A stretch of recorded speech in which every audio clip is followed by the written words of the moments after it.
Hey guys, I'm back with Dr. Emma. Hey! And today we're talking about retinoids, retinols, Retin-A, and everything in between. It's definitely been one of the most popular topics in our Instagram Live segments this summer, wouldn't you say? Absolutely. I mean, retinoids are everywhere, but I don't think it's easy to understand the differences and to navigate which ones to buy and which ones are the right ones for you. So it's a great topic. I think so. So let's kick off by explaining the different terms, because I do think they often get used interchangeably incorrectly. Incorrectly, definitely. So retinoids is like the umbrella term for all of the different vitamin A derivative creams. So basically all of these are retinoids. Yeah. So that means that your retinol is a retinoid, your Retin-A is a retinoid, your gram-active retinoid is, guess what, a retinoid. So it's the top kind of hierarchical name of all of the other molecules. And I think it's worth us just going through the over-the-counter ones, the ones you can buy in cosmetics first, and then we will move into the prescription retinoid space to give you a sense of what they can do, the strengths, and how you can look about going up the ladder. I think it's really important because if you've basically ever heard us talk before, you'll know that we think that they are so important and one of the most effective skincare ingredients you can use either for breakouts or for aging. So you want to get this right. So I think it's a really important topic. Yeah. I think to understand what type of product you need to use, it's important to have an idea about how retinoids actually work in our skin. Yep. Because some of them actually have to be converted into the active ingredients. So you start off with a retinol. That's then converted to retinaldehyde, and that's then converted to retinoic acid, which is the actual ingredient which works in your skin. Mm-hmm. And I think that's a good place to start when you're thinking about which one to use. Agreed. So that's why Retin-A, which is the trade name for retinoic acid, is so effective and is available on prescription. And the molecules behind it that require conversion are available over the counter as cosmetics. Retinol palmitate is also in that chain, but we don't talk about it much simply because it's not well absorbed and therefore is fairly redundant in your skincare. So better to focus on the molecules we know work, that there's good evidence behind them, whether cosmetic or prescription. So if you're thinking about starting with retinol, be aware that the strengths are from somewhat like 0.2% right up to kind of clinical grade 1%, which is really quite strong, quite punchy. And think of it as being about 20 times weaker than the prescription Retin-A. So quite a big dosing range. Huge. So that in a way is quite good if you're a little bit nervous and want to increase the potency quite slowly because you're a little bit uncertain about starting it out. I think that's the good thing. I think 0.3 retinol is actually really well tolerated by most people. So if you've got sensitive skin, that's always a concern. People are like, oh, I don't think I can use retinols. Great place to start. And then you may want to go on to one of the other options that we're going to talk about. Yeah. So retinol, good for anti-aging. And then you come to retinaldehyde. I think it's a little bit easier to negotiate because it tends to come in fewer strengths. So 0.05 to 0.1 typically, and fewer brands as well.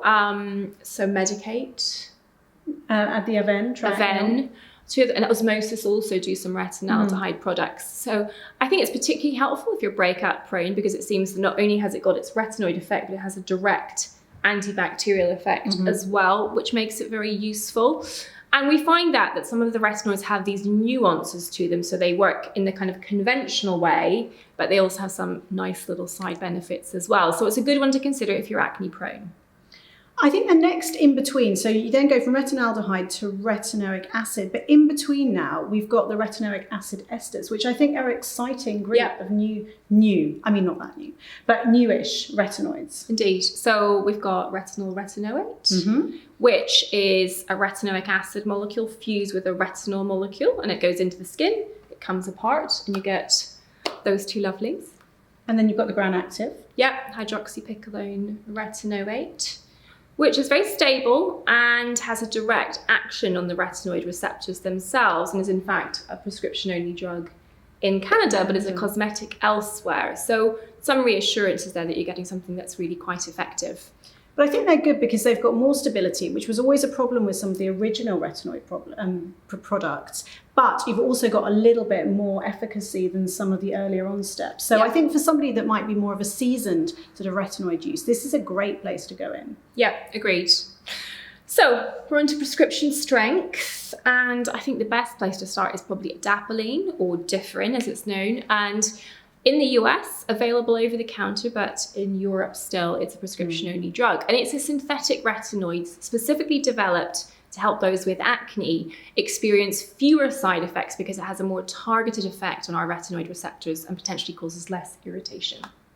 And I think it works well in people who are sensitive, but you've got enough changes that you think you might need a prescription-grade retinoid. So Differin, adapalene, is probably my entry-level prescription-grade retinoid. And I tend to use the cream much more than I use the gel, but I think it works nicely. Yeah. And studies have also shown that as well as its effect on acne, it does have some effect on collagen and the whole sort of anti-aging. It wasn't developed for that, but it seems to have a sort of crossover.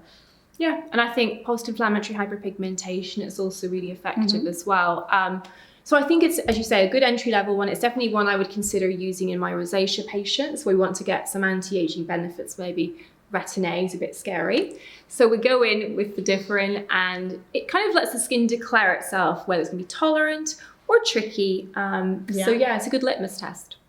Generally, though, most people can tolerate at least one of these retinoids. So don't think that you can't just because you've got sensitive skin. Even the prescription-grade ones we can introduce in most people. So where'd you go to after adapalene? So I'm probably going to go Retin-A, and I'm increasingly using the lower strengths because I think in the olden days I used to think higher was better, but now I'm pretty accepting of the fact that 0.25%, which is my sort of, go-to in the first instance, often achieves what I want it to. I think it's the same actually with oral retinoids. So when we sometimes use oral Roaccutane and things, we used to use massively high doses, and now we realise that actually you can go a bit gentler, and I think it's exactly the same with the topical retinoids. But it does come in 3 strengths, tretinoin: 0.025, 0.05 and 0.1%. Yeah. And you can move up, so starting low and then seeing how you go, and you can always move up if you're not getting any problems with irritancy, dryness, all of that. Yeah. So I think define your goals, always the right way to go in when you're starting a retinoid. What are you trying to achieve? Are you trying to control a problem, or you're just looking for enhancement of your complexion and the prevention of aging? Document your skin because it will change through the course of using a retinoid. I think it's always good to know where you started from in order to determine where you need to be. But tretinoin we use a lot in the practice because we have a population that's often blemish concerned, but also wants to get the best possible anti-aging regime going as well. And I think be careful about just pushing up the strengths, because I think if you push up too high, you start to lose the lovely benefits. At 0.025, most people will start to notice like a lovely glow.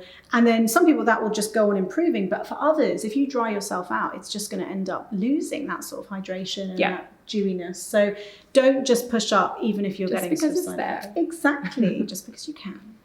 I think it's worth just mentioning then that there are a couple of other retinoids on prescription. So we have isotretinoin, which is essentially topical Roaccutane, or Accutane if you're in the US. Hard to get hold of now on prescription, but something that we tend to use almost solely really for acne and the more severe end of the spectrum. And in the same breath as isotretinoin, I think of tazarotene, which again, whenever isotretinoin became unavailable, we started to use a little bit more in the clinic. But it's hard to tolerate, isn't it? Yeah, absolutely. And then the irritancy starts to become more of a problem. I would say that about 95% of people are served by adapalene and differing strengths of tretinoin. And then if you really have to push much past that, you might be thinking about other sorts of treatments. Yeah, I think that's right. I think tazarotene does have good data for its anti-aging benefits. But just in terms of tolerability, really only tend to use it in someone who's got very thick, very oily skin. Or sometimes guys will tolerate it better just because their skin tends to be a little bit more hardy. And then there is new retinoid excitement coming through, albeit we haven't got it yet in the UK. Yes, trifarotene. So hopefully newer retinoids coming along, and they're constantly trying to evolve them so they have less irritancy, but still the same sort of effect that we saw from the real original sort of retinoids. So it's an evolving space. Yeah, it's one with great excitement. That's sort of whistle-stop tour, isn't it, of retinoids? But I hope that makes it clear that there is one, I think, for almost everyone. No doubt. for almost everyone. And I think what's really key is to define your goalposts, know your own skin, and then know that it's a journey. It's not a sprint. It's going to be long distance, and it's seriously a better idea to go in lower, gradually step up in a way that allows your skin to accommodate, 3 months, 6 month cycles. That's really what we're talking here. So there's no rush. You don't have to go around looking dry and peely and flaky and worrying about retinoid side effects. So I think it's an exciting class of anti-aging and anti-blemish ingredients though. So it really is worth exploring. But it's a marathon, not a sprint. I mean, how often do we say that? Yeah, but it was never truer than it was with vitamin A. So for product recommendations, head over to Dr. Emma Wedgeworth and my Instagram, and we'll pop together some carousel of our favorite retinoid products and share those insights with you guys. Bye. Bye for now.